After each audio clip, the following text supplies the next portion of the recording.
Most Canadians think they know what happens to their RRSP, TFSA, or RRIF when they pass away. But there's one small mistake that quietly costs families hundreds of thousands of dollars, and most people don't even realize they've made it. So today, we're going to break this down in the simplest way possible so that the CRA doesn't end up inheriting more of your money than your family does. Hi, my name is James Barrie. I hope you're doing well. Let's talk about death, taxes, and how to make sure that wealth you've built actually goes where you want it to go. Fun stuff. Let's start with the RRSP. Think of this as your big future you piggy bank. You put money in, it grows tax deferred, and everything is great until the end. Because when you die, the CRA does something kind of wild. They pretend you cashed out of your entire RRSP on the day you died, all of it, in one shot. So if you had $1 million RRSP, that full million gets added to your income in your final year. And depending on your province, your estate could owe between 40 and 50% in taxes. That's $400,000 to $500,000 gone, vanished.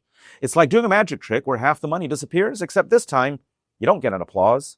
The CRA does. But here's the good news. If you name your spouse as your beneficiary, all of that tax gets deferred. No huge tax bill, no lump sum income, no chaos. The RRSP simply rolls into their RRSP. Or RRIF, same investments, same value. Zero immediate tax. It's one of the easiest ways to protect your family, but you'd be shocked at how many people forget to list a beneficiary and accidentally send their account straight to their estate, where taxation hits full force. So seriously, check your RRSP beneficiary. It could save your family a fortune. Next up is the TFSA, one of the best financial tools Canada has ever created. People hear tax-free and assume it stays that way forever. But here's the plot twist. Your TFSA stops being a TFSA the moment you die. The value on the date of your death is tax-free to whomever gets it, but any growth that happens afterward, taxable. And so here's where the magic word comes in: successor holder. If your spouse is named as a successor holder, they literally take over your TFSA. Same account,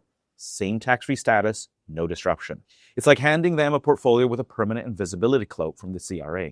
And if they're listed only as a beneficiary, the rules change. They get the amount tax-free as of the day you died. But if the investments grow after that, the growth gets taxed. Here's a quick example. You pass away with $200,000 in your TFSA. If your spouse is a successor holder and the account grows to $250,000 later on, everything stays tax-free. But if they're only a beneficiary, they get the first $200,000 tax-free and the extra $50,000 becomes taxable income, all because of a tiny checkbox. Now, let's talk about the RRIF, the Registered Retirement Income Fund. And by age 71, your RRSP becomes a RRIF when you die. The CRA once again pretends you cashed out the entire thing unless you set it up properly. In a RRIF, your spouse can be named as a successor annuitant. This is the best option. It means RRIF just becomes theirs, payments continue, and no tax event happens. If they're listed only as a beneficiary, it still works, but it involves more paperwork, more time, more stress, usually at the hardest possible moment. And if you name no one at all, you guessed it, full taxation. Here are the biggest mistakes people make. Number one, not naming a beneficiary. That sends your account to your estate. That means probate, fees, delays, a big tax bill. Number two, mixing up beneficiary and successor holder or successor annuitant. Those little words make a huge difference. Number three, never updating your designations. People get divorced, remarry, have kids, change institutions, but the paperwork stays the same. Money legally goes to someone you haven't spoken to in 10 years, simply because the form was never updated. Number four, planning for only one death.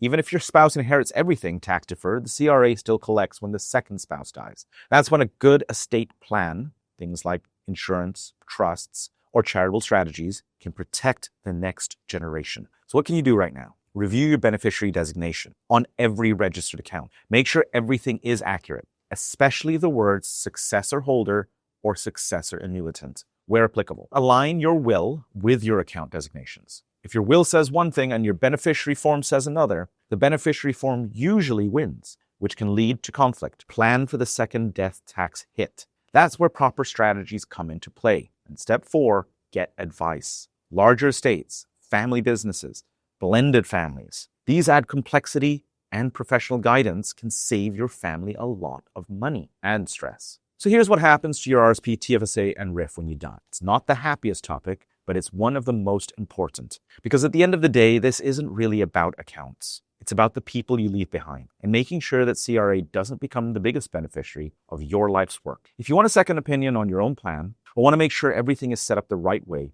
check out the link in the description below. My name is James Barrie, and thank you so much for watching. I'll see you in the next one.